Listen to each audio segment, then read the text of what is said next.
मैं पीयूष जी के with concept में आप सभी का स्वागत करता हूं। दोस्तों, एक लंबा अंतराल हो गया था हमें आपसे जुड़े हुए, लेकिन उसके लिए मैं आपसे क्षमा प्रार्थी हूं और आपको विश्वास दिलाता हूं कि चाहे जितनी भी मुसीबतें आएँ, चाहे जैसी मनस्थिति हो, हम आपको वीडियो ज़रूर उपलब्ध कराएंगे। हम आपको अपना बेहतर से बेहतर कंटेंट आप तक ज़रूर पहुंचाएंगे। चलिए, समय जाया ना करते हुए हम फिर से एक बार शैक्षिक दृष्टिकोण, शैक्षिक माहौल में एक दूसरे से जुड़ाव महसूस करते हैं। दोस्तों, आज का जो टॉपिक है वो पॉलिटी का लिया है मैंने। बहुत अच्छा टॉपिक, इससे छोटे एग्जाम में भी प्रश्न बनते हैं और अच्छे बड़े एग्जामों में भी इससे प्रश्न कई बार पूछे गए हैं। अब आप सोचेंगे टॉपिक का नाम क्या है? टॉपिक का नाम है भारत के राष्ट्रीय प्रतीक। तो आइए देखते हैं हम लोग भारत के राष्ट्रीय प्रतीकों के बारे में, कहाँ कहाँ से कौन कौन सी चीज़ें यहाँ पर जिक्र की गई है। चलिए देखते हैं हम लोग। लिखा हुआ है भारतीय झंडा संहिता में उल्लेख है कि राष्ट्रीय झंडे के रंगों और उसके मध्य में चक्र के महत्व का यथेष्ट वर्णन डॉक्टर राधा कृष्णन, जो कि पहले उपराष्ट्रपति थे और फिर द्वितीय राष्ट्रपति बने, जिनका जन्म दिवस 5 सितंबर को शिक्षक दिवस के रूप में मनाया जाता है। तो यथेष्ट वर्णन डॉक्टर राधा कृष्णन द्वारा संविधान सभा में किया गया था। डॉक्टर एस राधा कृष्णन ने स्पष्ट किया कि भगवा या केसरिया रंग त्याग या निस्वार्थ भावना का प्रतीक है। हमारे झंडे के मध्य में सफेद रंग हमें सच्चाई के पथ पर चलने और अच्छे आचरण की प्रेरणा देता है। हरा रंग मिट्टी और वनस्पतियों के साथ हमारे संबंधों को उजागर करता है, जिन पर सभी प्राणियों का जीवन आश्रित है। सफेद रंग के मध्य में अशोक चक्र धर्म के राज का प्रतीक है।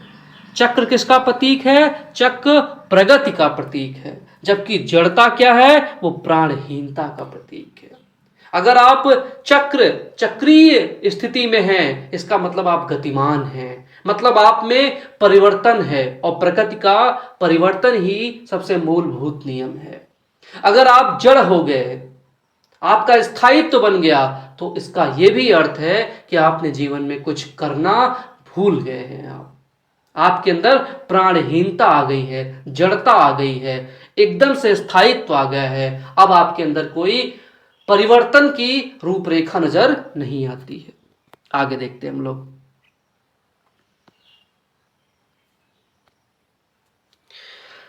तो चक्र जो है वो प्रगति का प्रतीक है, जबकि जड़ता प्राणहीनता का प्रतीक है।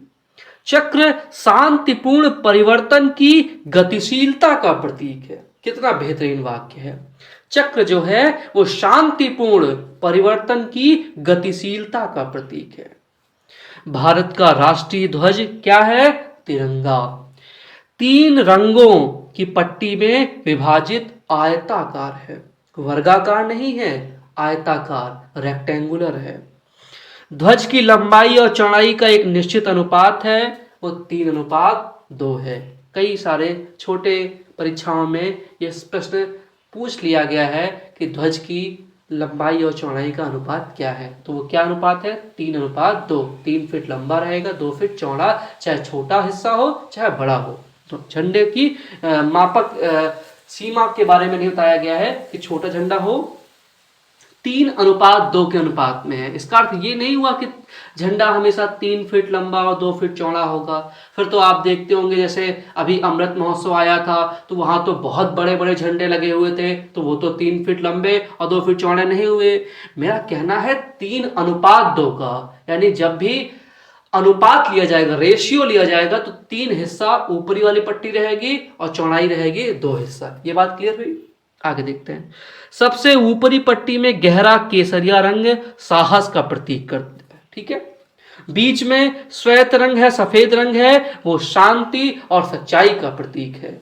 सबसे नीचे क्या है? सबसे नीचे हरी पट्टी है, हरा रंग है, वो किसका प्रतीक है? वो उर्वरता तथा समृद्धि या पर्यावरण की हरियाली का प्रतीक है। ध्वज के बीच की पट्टी में एक नीला चक्र है।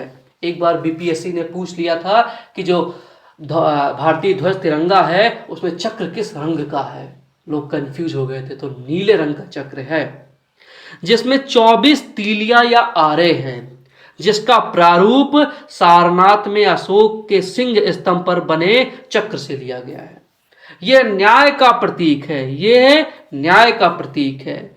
और आखिरी में लिखा हुआ है पिंगली वेंकैया द्वारा भारतीय राष्ट्रीय ध्वज का वर्तमान स्वरूप तैयार किया गया था। तो ये भी कई बार छोटे छोटे परीक्षाओं में पूछा गया है कि किसने भारतीय राष्ट्रीय ध्वज का तिरंगे का वास्तविक स्वरूप प्रदान किया था, तो पिंगली वेंकैया के द्वारा। ठीक है, चलिए आगे देखते हैं हम लोग और डेटा की बात करते हैं।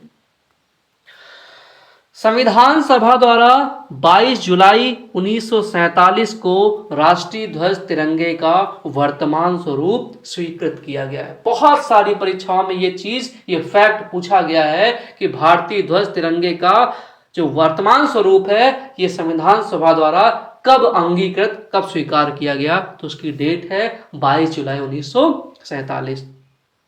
आगे देखते हैं। भारत का राज्य चिन्ह सारनाथ स्थित अशोक के सिंह स्तंभ की अनुकृति है, कि जो भारत का राज्य चिन्ह होगा वो सारनाथ में स्थित अशोक के सिंह स्तंभ जैसा है। भारत सरकार द्वारा इसे 26 जनवरी 1950 को अपनाया गया। किसको? भारत के राज्य चिन्ह को। इस पर नीचे देवनागरी लिपि में सत्यमेव जयते लिखा है, जो मुंडकोपनिषद से लिया गया है। कई बार न जाने कितनी परीक्षाओं में ये चीज पूछी गई है कि भारत का जो आदर्श वाक्य है सत्यमेव जयते वो कहां से लिया गया है, तो वो मुंडकोपनिषद से लिया गया है। एक उपनिषद है जिसका नाम है मुंडकोपनिषद, वहां से सत्यमेव जयते लिया गया है। ये क्लियर हुआ? आगे देखते हैं। भारत का राष्ट्रगान जन गण मन 24 जनवरी 1950 को संविधान सभा द्वारा आधिकारिक रूप से अंगीकृत किया गया है। यानी कि गणतंत्र दिवस के जस्ट 2 दिन पहले भारत का राष्ट्रगान जन गण मन, जिसके रचयिता रविन्द्रनाथ टैगोर जी हैं, उसे 24 जनवरी 1950 को संविधान सभा द्वारा अंगीकृत किया गया। इसके गायन की अवधि 52 सेकेंड है। आगे देखते हैं हम लोग। इसके गायन की अवधि 52 सेकेंड है। 27 दिसंबर 1911 को भारतीय राष्ट्रीय कांग्रेस के कलकत्ता अधिवेशन में से पहली बार गाया गया। यह भी फैक्ट, इस टॉपिक से आज की क्लास से सिर्फ फैक्चुअल क्वेश्चन ही बनते हैं, तो आपको फैक्ट्स याद रखने हैं जो भी मैं बोल रहा हूं। क्या कहा मैंने? 27 दिसंबर 1911 को भारतीय राष्ट्रीय कांग्रेस के कलकत्ता अधिवेशन में इसे पहली बार गाया गया था। यह रविन्द्रनाथ टैगोर द्वारा रचित गीतांजलि से लिया गया है, और आपको याद रखना चाहिए कि गीतांजलि पर ही भारत को नोबेल पुरस्कार से सम्मानित किया गया है। याद रहेगा आपको? आगे देखते हैं।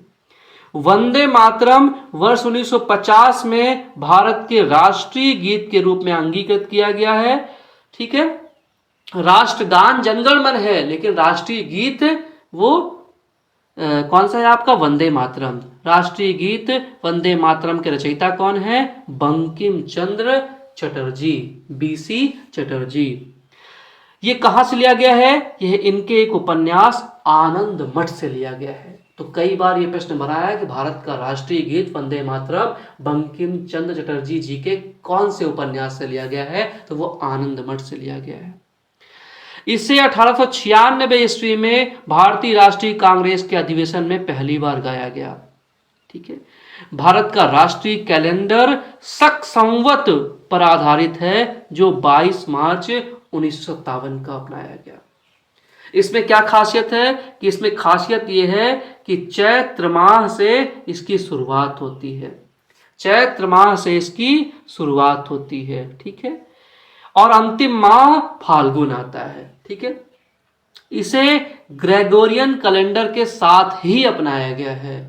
सामान्यतः चैत्र माह की शुरुआत 22 मार्च को, जबकि लीप ईयर में 21 मार्च को हो जाती है। गंगा की डॉल्फिन, जिसका वैज्ञानिक नाम प्लेटोनिस्टा गैंगेटिका है वो भारत के राष्ट्रीय जलीय जीव के रूप में स्वीकार किया गया है। मोर को भारतीय राष्ट्रीय पक्षी के रूप में इस्तेमाल किया गया है और इसका रासायनिक नाम क्या है, इसका वैज्ञानिक नाम क्या है, पावो क्रिस्टेटस। यानी भारतीय मोर जो है इसको भारतीय पक्षी के रूप में स्वीकार किया गया है जिसका वैज्ञानिक नाम क्या है, पावो क्रिस्टेटस। आगे देखते हैं हम लोग।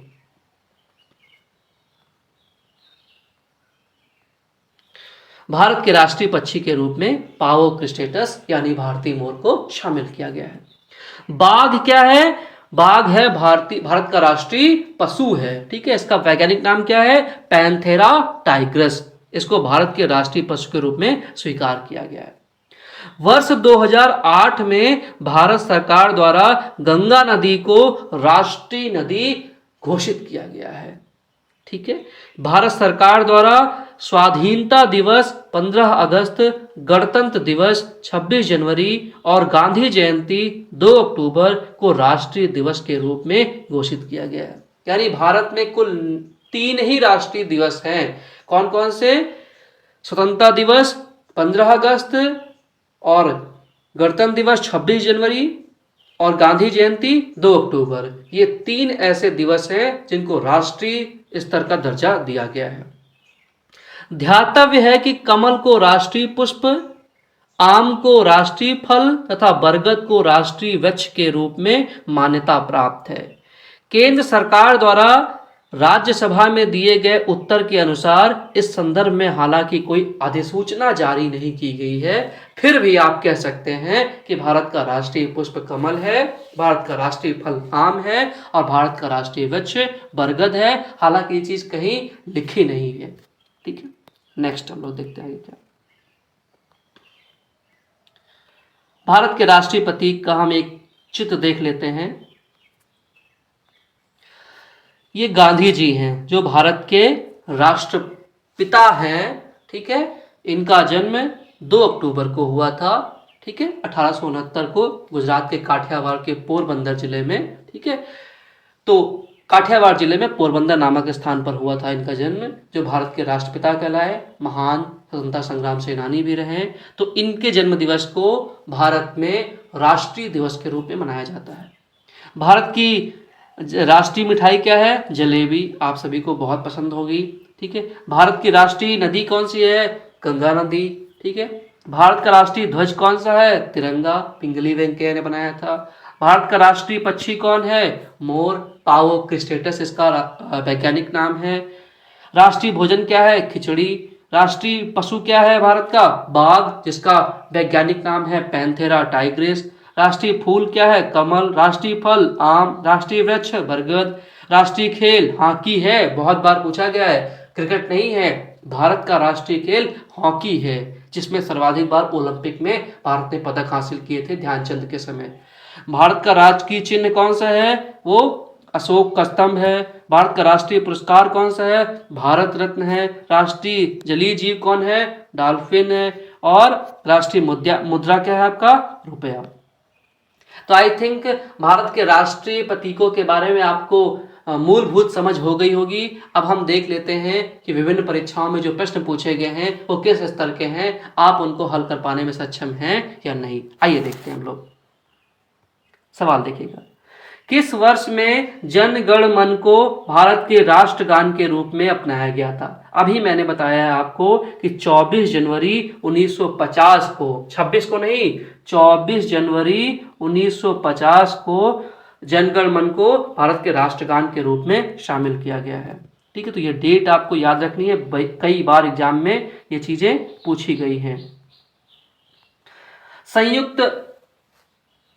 संपूर्ण राष्ट्रगान का वादन यानी गायन काल कितने सेकंड का है, तो ये 52 सेकंड का है। ये प्रश्न आपको पता ही होगा। भारत शासन द्वारा राजकीय चिन्ह स्टेट एम्ब्लेम कब से अंगीकृत किया गया है, तो जब से संविधान लागू हुआ है 26 जनवरी 1950 से, तब से राजकीय चिन्हों को शामिल किया गया है। भारत की संविधान सभा ने राष्ट्रीय ध्वज को सर्वप्रथम कब स्वीकार किया है, तो आपको याद रखना है, ये डेट मैंने कई बार आपको बताई है कि भारतीय संविधान सभा ने अपने चौथे अधिवेशन में 22 जुलाई 1947 को राष्ट्रीय ध्वज को सर्वप्रथम अंगीकार किया था। नेक्स्ट देखते हैं हम लोग। निम्नलिखित कथनों पर विचार कीजिए। भारत की संविधान सभा ने राष्ट्रीय ध्वज का प्रारूप 22 जुलाई 1947 को अपनाया था। बिल्कुल सही है। राष्ट्रीय ध्वज के बीच में 21 तीलियां हैं, गलत। 24 तीलियां हैं। राष्ट्रीय ध्वज की चौड़ाई लंबाई का अनुपात 3:4, गलत। 3:2 है। ठीक है, यानी कि केवल एक सही है। Next question.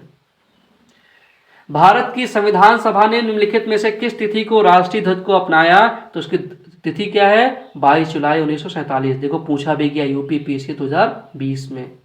नेक्स्ट सवाल 7 नंबर। भारतीय राष्ट्रीय ध्वज के प्रारूप को किस दिन स्वीकार किया गया है? तो ये बहुत बार प्रश्न पूछा गया है। 22 जुलाई 1947 को। देखो फिर पूछा गया झारखंड पीसीए 2021 में। आज के टॉपिक में केवल फैक्चुअल नॉलेज है।